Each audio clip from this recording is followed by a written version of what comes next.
All right, we're back. We are Game 2015 in the winter 2018 semester, and it is virtual reality developments here at George Brown.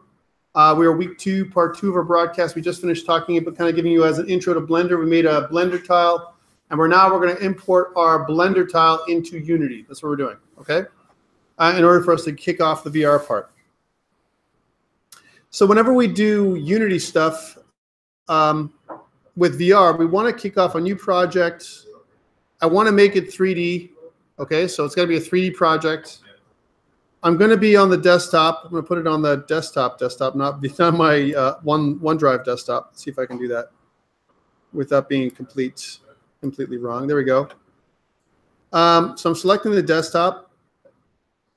And my Unity project is going to be called GAME2015-W2018-Lesson 2C, because you guys are the C team. Not any discrepancy there. I'm not saying you're the C team or not the A team. I mean, you're this third class. I'm going to click Create Projects. Create Project. Now, like I said earlier, I'm using 2017.3. There might be another version of 2017. So Unity you'll be using. Maybe you're at 2018. 2018 is in beta, I believe, right now. And so we'll probably have it very soon, right? The great thing about anything that's 2017.2 and up is it has this XR option in the build settings, which we're going to focus on later on. 2017.2 at minimum, 2017.3 preferred. Notice I have my scene, and I'm set up like this. You may not be set up like this. You may be set up like this layout. I'm going to go back to default layout. So your default layout might look like this. Please, let's not work with this. This is not a great layout, right? The problem with this layout is it gives a lot of space to assets and not a lot of space for a scene. I think this is not a great way to work myself. I prefer to work with instead of default, please choose 2x3. It looks like this at the beginning. And what you can do is you can tear off these things. I want to keep the hierarchy on the top, but I want to put the project kind of towards the bottom. So I'm going to tear the project off and just put it towards down here. Then I can kind of crunch these ones together like this. Gives me more real estate on this side, right? Let me just make it a little bit smaller. Sorry, my keystone, again, on the projector is slightly different than what I'm seeing, slightly different than what you're seeing. That's why I got to make it a little bit less big, because I want to make sure you can see everything that I can see. I apologize. And that's probably about right. Okay, so so as you can see, I've got my Unity scene. I'm going to take my game tab and pull it across to the top, right? And you can see now that my scene is taking a lot more space. I can also go to Window, Console, and I can take my console into my tabs at the top as well. So I have my console window, my game window, and I can put other windows. Right now, that's enough. I'm going to move my project a little higher. So I'm going to scroll this up and pull this across a little bit more. So it's compressed as much to the right as possible, right? So this is my preferred layout. And I actually save my layout. If you go down to the layouts where it says 2x3, you can actually save the layout so that you can get back to this again and name it. I've named mine Preferred. So mine looks like this, Preferred. Okay, so it's almost exactly the same as what I just showed you. All right, so when I first start Unity, this is again a Unity review. I want to set up all my files and folders in the correct structure, right? So I follow a way of doing things a little differently. So right-click here on the assets. I want to create a new folder. I'm going to call it _scripts. Notice that it's not big because my slider, you can actually make this thing as big or small. I like to see it in a list view. It's a little bit more efficient. I'm going to right click and create another folder called _scenes. I'm using underscore. It's not my idea. I first started using underscore when somebody else showed me to do it. And the reason why is because it puts those two at the top. Underscore comes before A, right? So instead of putting it in alphabetical order, I'm using scripts and scenes at the top of my folder structure. I'm also going to add, sorry? Yeah, of course, but I'm just the way I'm organizing it. So I'm calling it models. I'm going to have a models folder. Please do this with me so we're on the same page. I'm going to have a materials folder. Materials. I'm going to have a textures folder. I may not need it right now, but maybe for next week. Right? I'm going to have a prefabs folder. So create prefabs folder, prefabs. And now I have my preferred layout. I'm going to save my scene by Control S. Control S is going to take me to my scenes, and I'm going to call my scene main. So I'm going to save that in the scenes folder. Okay, there's my main scene. So now I've got my layout for Unity. Now, the beautiful thing about Blender is you literally can drag and drop it in. Now, I had problems with this in the first class. They couldn't drag and drop it in. And if you can't, the other way to do that is go to Assets, Import New Asset, and select it. But let's try the drag and drop option first. So the way it works is I'm going to go into tile 3. Here's tile 3 on my desktop. And I can literally, if I go into my models, here's my models folder, I can drag it into my models folder, right? And when I do that, Unity will import it properly and put it into your models folder in the correct space, okay?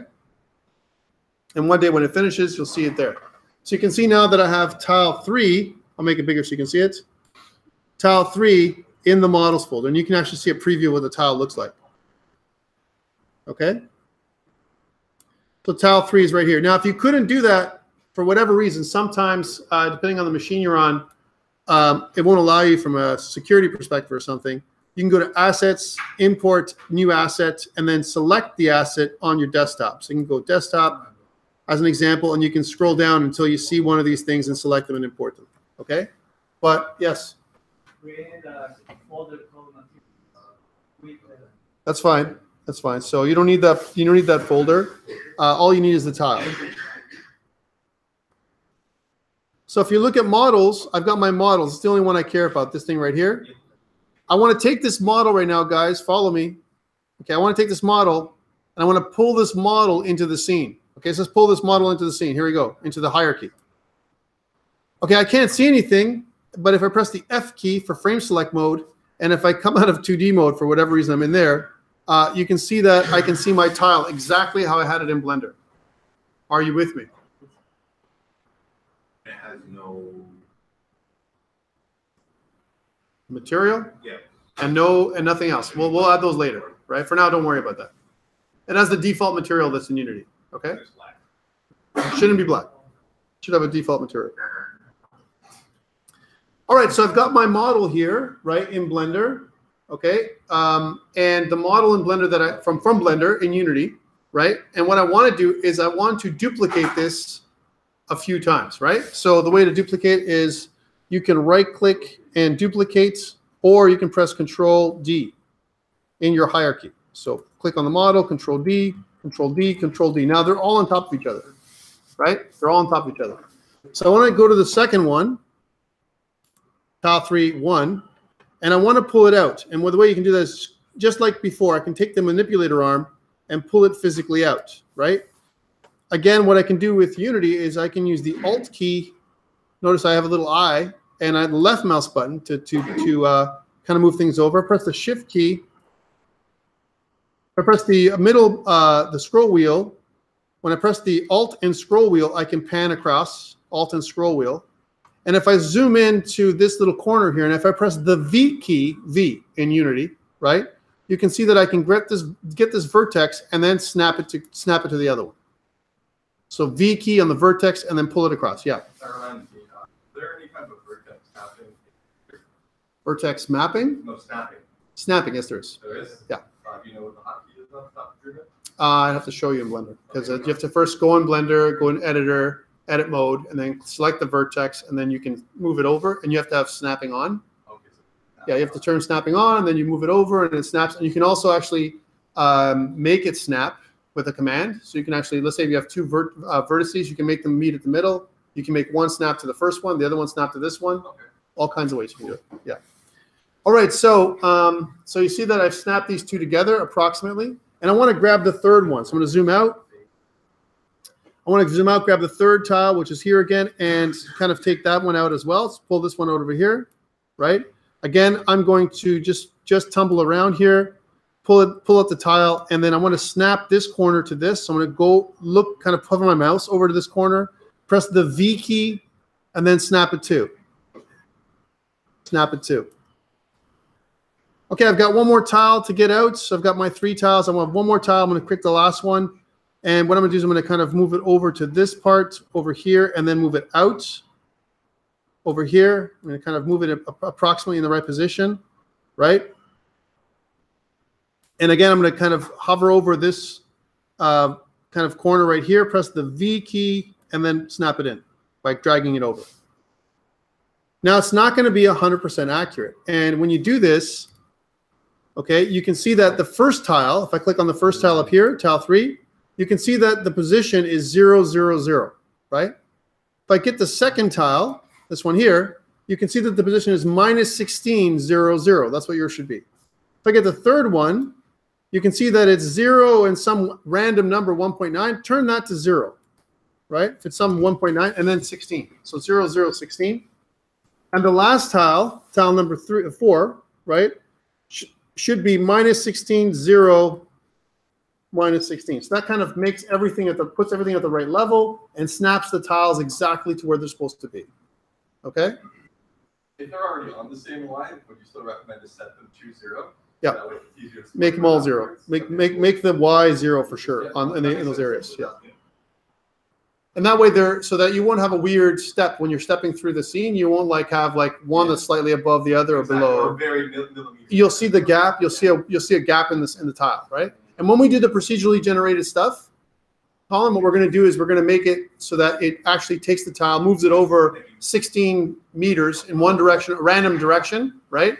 And now the next thing we're going to do is we're going to make it rotate a little bit to make it more interesting. So right now the tile is, this one is at 0, 0. And you see that the rotation on the x-axis is minus 90. The reason why it's done that way is because Blender is Z up and Unity is Y up. So it's rotated on the x-axis 90 degrees to kind of flatten it out. That's what's done. And it was done automatically for you when you brought it into Unity. Okay? Now what I want to do is I want to change the second tile. So that's tile 2 here, right? I want to change the second tile from a Y of 0 to a Y of 90. So let's change that tile to a Y of 90. So that kind of rotates the whole tile around the Y axis 90 degrees. Let's go with tile 3 and change that to 180. So the Y is now 180 on tile 3, right? And I'll go to tile 4 and I'll change the Y to 270. So the orientation is different as well. How can this help? Why is this good? It's good because it gives us some variation in terms of how our map looks, right? And you know what? This looks a little bit too much the same. I guess it's the opposite. That's what this has done. And so it's created a long corridor, which is kind of interesting on this side, on the left side.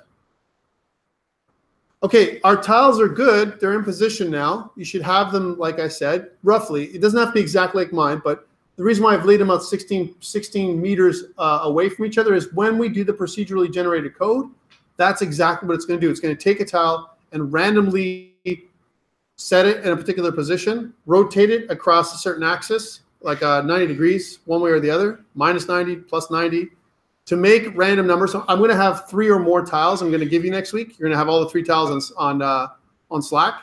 And what it's going to do is going to select one of those 3 tiles randomly. Maybe we'll have more than 3. Maybe we'll have 6 tiles. Maybe I'll make a few more tiles for you, right? Doesn't take much to do it, right? And then once you've got your extra 3 tiles, then we'll have 6 tiles. It's almost like rolling the dice. 1 to 6. Which tile am I going to use? Number 1. Okay, cool. What's the rotation? 90, 0, minus 90, plus 180. Which one am I going to do? Rotate it. Fine, cool. Put it in this position. The first 16, the position 16 meters away from the origin. And then I'm going to paint these tiles across X number of tiles, maybe 100 tiles one way and 100 tiles down and 100 tiles the other way to make a map that's massive. It's a massive maze of tiles, right? That's different every single time. Okay. All right. So that's the procedurally generated part. So we got this, right? And we got our tiles, but one thing I need to know, I'm going to kind of select all of them. So I'm going to left click and then shift left click all of them. So I've got them all selected now. And on the right, I have this component called animator, which I don't need. So please, on the right, please remove the animator component. Remove component. I need the mesh renderer because that's what draws everything and does the lighting. But I also need a couple more. So I'm going to click add component. I'm going to go to physics. and I'm going to go to rigid body. I'm going to click rigid body. I'm going to add, I'm going to click off use gravity. So you can see use gravity. I want to click that off. And I want to click on is kinematic. All right, so those two are on and off. And all of them have that now. Let's add one more thing, a collider. I'm going to go in, add a new physics object. And it's going to be a mesh collider. I'll talk about why. So normally mesh collider is expensive, right? More computationally expensive than a box collider or something else. We talked about this actually in physics class last semester. However, we don't have really boxes here. We have a weird geometry that I've created with Blender, right? So a mesh collider is the right one because it's going to shrink wrap on top of my geometry, right? Perfectly, which is what I want, okay? So I've got my mesh collider, I've got this stuff going, and now I want to delete my main camera, okay? So I'm gonna go to main camera, please, and I want you to right click and delete it. Why? Because my camera is gonna be my eyes. I don't need a fixed camera, right? I'm gonna save my scene, so Control S now to save my scene, just in case, because if you don't do this right now, all of our work is gonna go bye-bye, right? I'll tell you this right now. If somehow your Unity crashes or something, you'll not have a scene. So I want to save the scene now. I don't want to do all that work again. Okay. Here's the next part. I want to bring in a 3D character, right? Now, if the Unity installed on your machine has it, you should have access to the standard assets. However, you may not. So let's talk about if you do have it. If you have it, you should be able to go like this. Assets, import package, and you're going to scroll down until you see characters. That's the one you have. Okay? So import. So again, I'm going to the assets menu, import package, characters. You have it? Yes or no? If you don't have it, you need to get it from the Unity store. The asset store. I'm going to show you where to get that. All right? So I'm going to click on characters, and it's going to import the package. Right? It's going to come up with this little screen, this little selector up here. Right, for the package, I want you to import everything. So please don't try and select anything for now. We're this is part of the example today, import. What this is going to do is going to import different kinds of characters. We're going to have 3D characters. We're going to have a first-person perspective character, a car, a plane, a bunch of other stuff. All right? So that's the first thing that's going to happen. It's going to import. Now, if it doesn't do this, I'm going to the store in a second. Once this is done importing, it does, it puts it in the standard assets folder, and it'll do that in a second once we're done. So let's suppose, for whatever reason, that your Unity doesn't have the standard assets package there, all right, for whatever reason. You have to go to Window. You have to go to Asset Store, okay? So guys, for those people watching at home right now or who are reviewing this again, this video, maybe for whatever reason you don't have standard assets, which is crazy. What you want to do is you want to search for standard assets. You put in standard assets. And when you do that, it's going to pull up this one. The top left corner is the one you want. And what you want to do here is download the standard assets. So it'll download it and it'll ask you to import it. That's what you would do worst case scenario if somehow you didn't have standard assets. We have them, so we're going to move on. I'm going to just close this tab. All right, now that I have the standard assets, it comes into a folder called standard assets, and I don't like that. I'm going to rename that folder by clicking one more time and changing the name from standard assets to _ imported assets. And again, remember what I do with the underscore. I use the underscore imported because I want to put the imported assets at the top of my folder structure, not messing around with my folder structure. Okay? Just going to put it at the top. Now I'm going to go into characters. So if you're in your imported assets, you're going to go to characters, and there's going to be a first-person character. You're going to double-click in there, and you're going to go into prefabs, and you're going to click on FPS controller. There's two. There's FPS controller and rigid body. I'm going to take my FPS controller and bring it into my scene. Just drag and drop it into your hierarchy. Okay? And I want to rename it. Instead of FPS controller, it should be called player. So let's change it to player. Let's tag it as a player. So I'm going to use the tag here next to the game object, tag it as a player. Inside the player, there's also something called first person character. That's actually your camera. Let's rename this thing as player cam. There's my player cam. Okay.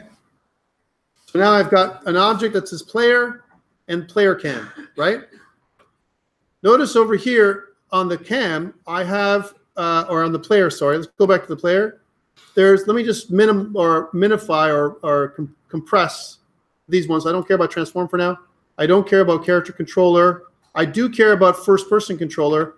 And I want to definitely check off use head bob and use FOV kick. Please don't ever try and control somebody's head in VR. Head bob, imagine that. You're walking and you're going to get sick. You're going to throw up, right? So please don't do that. Turn off those options in your first person character controller. What is FOV? Field of view kick. Basically what happens is when you're in your field of view, when you have it on, you see that there's some options. What it does, it creates a curve in terms of the way your field of view moves when you bump into objects and all that kind of stuff. And when you're moving, let's not turn that off. It'll mess up your view. So that's why I turned it off. There's also this jump bob stuff, right? And right now we have the jumping ability. We're going to get rid of it later on because I don't want a controller to jump me. That means, again, my head's going to move. I want to jump in order for me to go up the level or something somehow, right? Or step up, right? So that's where the difference is going to be. Right now we'll leave it as on, but we're going to turn it off later. Also, if I press F, when my player is selected, if I press F, the F key, you can see that my character is kind of half down inside the ground. Please bring my character or your character up so he's not in the ground, okay? You want him kind of in between some kind of walls here, and he's going to be sitting up above the ground, okay? Otherwise, he'll start inside the walls. That's not good. All right, so that's what I did. I want to drag and drop. I want to go back. I want to kind of minify my imported assets here, and I want to go and drag and drop I'm going to go to prefabs and drag and drop my player into my prefabs folder. Okay, and then save the scene. The reason why I'm doing that is because I want to be able to modify my player later on. I want to be able to drag my player or maybe another player in the scene, or if I'm moving from one scene to the other, I want to just be able to recreate my player with all the settings that I already have. Okay? We're going to add to this player because I'm hoping to add a kind of a shooter component to the player, right? Now, it's kind of funny. When you make a first-person shooter, the gun is kind of in your eye, like up here, right? And that doesn't make any sense in VR. VR, the gun's going to be down here or somewhere where I can see it, right? So we're probably going to put a gun in the scene, but not up here. It's going to be somewhere down here. And you can bring the gun from here to here, but it won't start up here like you have in a first-person shooter. That doesn't make sense in VR, right? You'll have motion control. Again, I'm struggling with the kind of controller we're supposed to get. If I use Google Cardboard, there's nothing, right? We might have something we can click on buttons. And there's also the Bluetooth clicker. That's what you get. So it's more like a clicker more than anything else, right? But again, if there's other controls I can use, like we get something like that, that'd be great. That's what I want to have. I want to have the ability for us to move forward and back. Sometimes what we can use some kind of gamepad. So we get a gamepad, attach it, and that'll be our controller, right? For now, we don't know, right? We're assuming right now we're going to have a controller of some kind, okay? In the future, we'll see how it goes. So now that we have our player, let's test it. Let's see if it actually walks. So what should happen is when I put the player in the scene, it should land properly, should not fall through the scene, and I should be able to walk around with some footsteps. So it will look like this. Let's see if this works. All right, so here I am, and if I walk, right, I can move around with the WASD keys, right? And I can go around the option. I can also jump, but you don't want to ever jump, right? And I can move around, and you can see that I have this maze that we made together in Blender, and I can't go into the wall. It'll bump through it, right? And I can just kind of literally walk through the whole thing. So it's a really cool little 3D experience. Now, how do I make this into VR? It's not that difficult, actually. To kick off, to start doing the VR stuff, I'm going to escape. I'm going to go up here and stop the scene. Now, here's the way we turn on VR in Unity, okay, guys? I'm going to go to File. I'm going to go to Build Settings. I'm here on PC, Mac, and Linux standalone. I'm going to go down to Player Settings. On the right, now this is where you must have Unity 2017.2 or higher I want to click on virtual reality supported. And down here, you'll see a couple of options, Oculus and OpenVR. I want to get rid of these for now. You can always add them back in. And I want to add, instead of those, I want to add in Mock HMD Vive. Mock HMD Vive is what I'm adding in there. Okay, and then I want to close down the build settings. That's all I want to do. So again, I went to XR settings. You should see that in your build settings under the player settings right here. I went over on the right. You can see that I have these settings. I clicked on virtual reality supported. I deleted everything else, and then when I clicked this plus button, it gave me Mock HMD Vive, and I added that in. All right, I'm going to close this down, and now when I play it, what do I get? I get the following. I get this. I get stereoscopic view, right? So I get each eye has the camera, kind of. Now, it's not 100% accurate, and just want to put this over here for you guys to see. In the player cam, if I go to the player cam right now, here's the player cam. On the right-hand side, you can see that there is target eye, right? Both. Target eye, both. What I can do is I can change target eye, if you really want to left. In reality, you don't want to do this, because if I was to do just the left eye, this is what it would look like, right? So only the left eye has got a camera, and the right eye has nothing. Now, please don't think of doing this. Don't make a camera point straight on and the other camera a little bit to the right. You will get sick, all right? If you have two cameras, right? Well, if the person's eyes like that, maybe then, you know, I don't know. You want to do something weird? Yeah, go ahead. Like if you want to see, that would be really weird effect. Your left eye sees straight on and your right eye sees behind you or something weird. Like, you know, like some kind of weird bug. Your brain can't handle that stuff when you have, you know, your gear on. So please leave it at both. I just wanted to point that out that you could do that. All right, so let's save that scene. So we have, that's how we turn on, that's how easy it is to turn on VR in Unity. It's very simple. Now, the thing that we're going to be doing this semester is how do we make a scene that's realistic? I'm going to do some, I want to play with the post-processing stack, right, with you guys. So that means I'm going to add bloom. We're going to add some fog. We're going to add some other post-processing effects to make it more interesting, right? More lights. Right now, we've created some kind of maze, that looks like very squarish, right? What about making things like a subway tunnel, like inside, or some other kinds of, another dungeon or something that you can have with tiles? What I want to do, the tile idea is really cool because what you can do is you can make a tile, like for example, a T tile, like a T, right? A junction. And then you can add other tiles that have other routes, other corridors, if you will, right?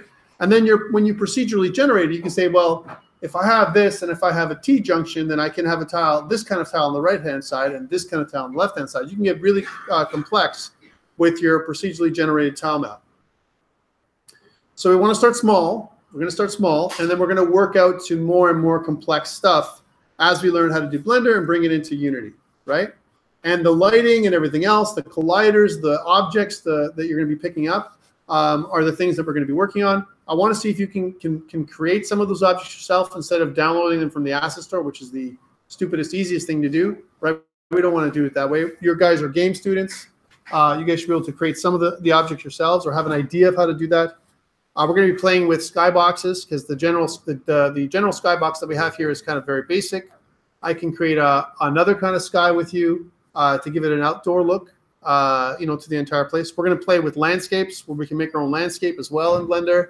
And we can add all these scenes together so you can move from one environment to the next, right? So you can be inside, you can go from inside to outside. We could do that whole HDR stuff where, you see a bright light on the outside, and as you move from inside to outside, your eyes adjust. Those kinds of post-processing effects are the things that we can start doing with built-in stuff that we can download from the post-processing stack in Unity that they've kind of made lately. So that's the plan to move this thing. One thing also is we have all these tiles, and they're just sitting there, right? But what if I made a mega tile? How do I do that? Let's do that. This is the last thing we'll do today. And then I want to talk about your project a little bit. So I want to right-click here. Or you can go create or right-click. If I right-click and add a empty game object, so create empty. I'm going to kind of pull this out to the root. And I want to call this game object mega tile. And what I can do is I can take these tiles right here and kind of pull them into the mega tile. Right now, mega tile, sometimes the transform is weird. It's not 0, 0, 0. I want to make it 0, 0, 0, which means I have to reposition my player in a second again, which is okay. Here's my player.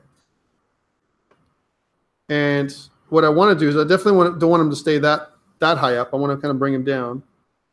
Right, so you can see in the preview here, when I zoom into my player object, you know, he's above, he or she is, or they are above the ground, right? As an example, and I can start off. Now, why did I make a mega tile? Because I can take this mega tile as an example. Here's my mega tile, and pull it into as a prefab. So one thing what we might want to do is, instead of individual tiles, we can create kind of a mega tile with already rotated patterns of stuff that we want. What's another thing we can do?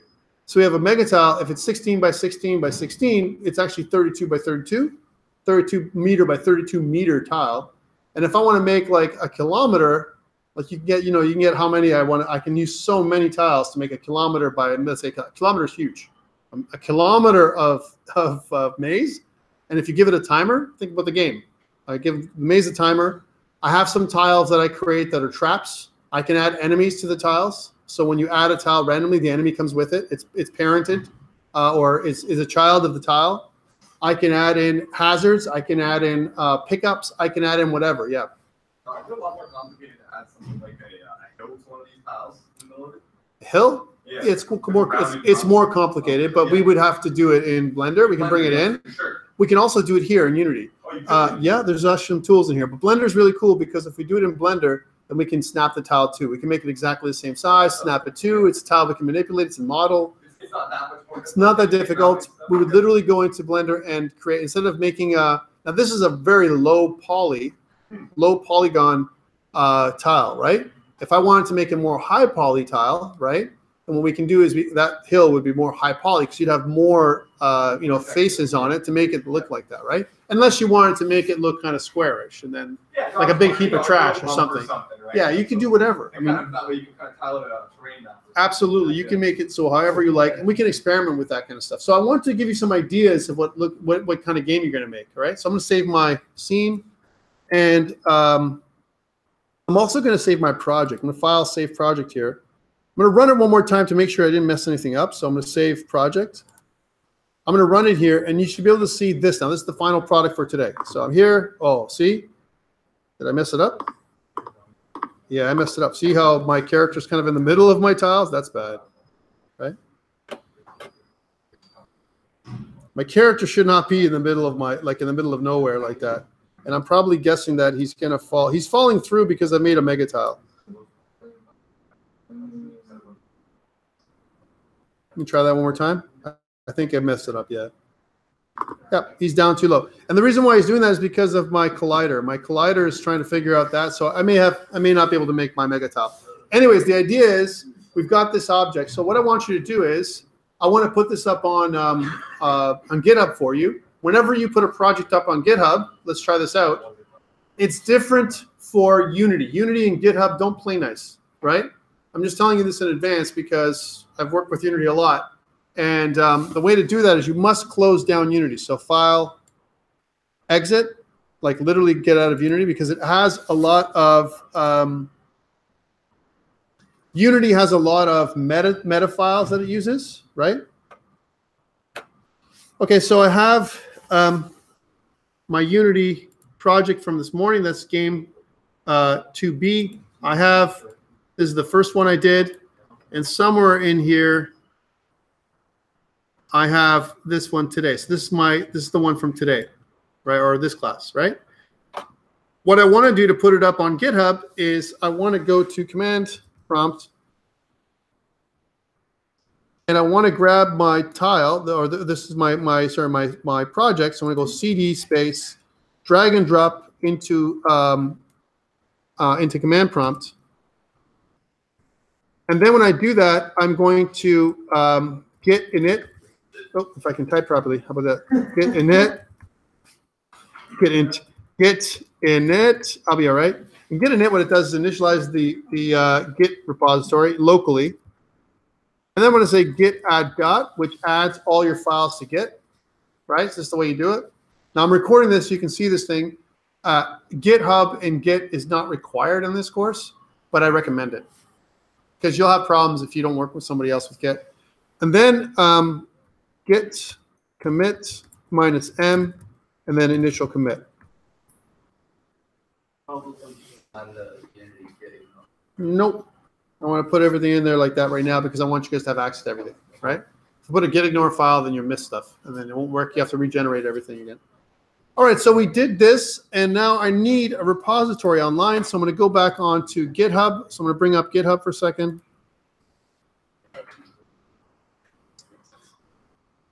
Okay, GitHub, and it's not Product of Frames, it's my other stuff. It is George Brown. Come on.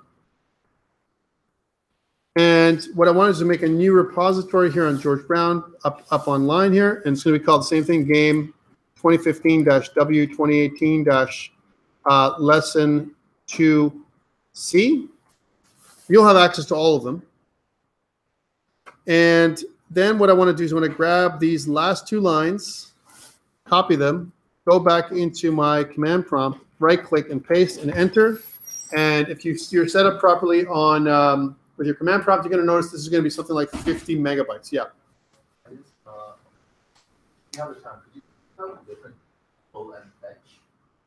Yes.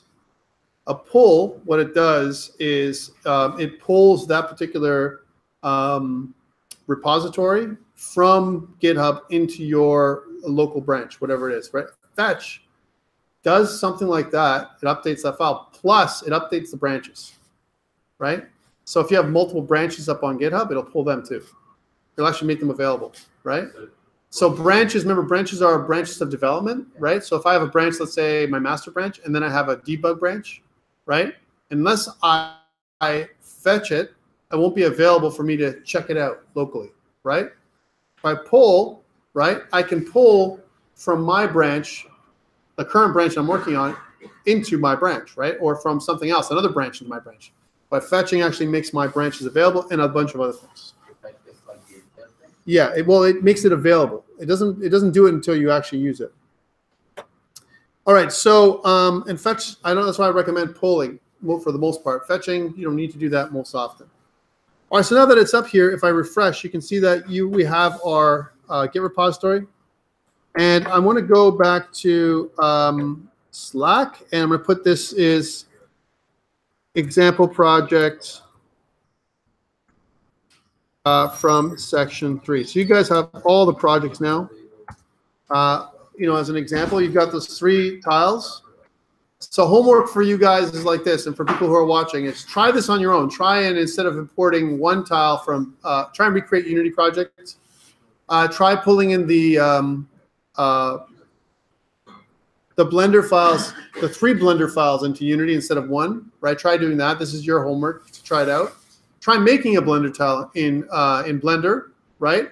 Make it 16 by 16. Follow the example that I've given you. Make your own Blender tile. Maybe make some areas much taller. Make it, instead of making it 4 meters, make it 20 meters high, like a tower, right? We haven't done those kind of things. Easy to do. I just didn't do that here in Blender. And then once you have these tiles, bring them into Unity. Make your own map. Make your own tile map in Unity.